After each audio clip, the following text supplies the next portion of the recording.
Gift Aid Recorder is an easy-to-use online gift aid management solution for charity shops operating retail gift aid and for museums or visitor attractions operating gift aid on admissions. The Gift Aid Recorder Till app for Epos Now requires a Gift Aid Recorder account and the Gift Aid Recorder Beta app installed in the Epos Now back office. The app's features are dependent on the particular Gift Aid Recorder plan. To enable the Action button, first confirm that the Gift Aid Recorder Beta app has been installed in the Epos Now back office for the location of the till.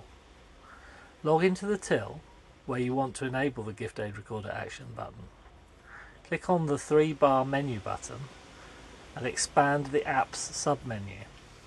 If the app is installed correctly, you will see Gift Aid Recorder Beta on the app's sub-menu.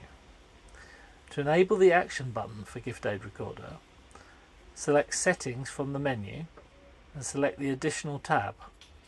Use the slider to enable the Action button for Gift Aid Recorder Beta.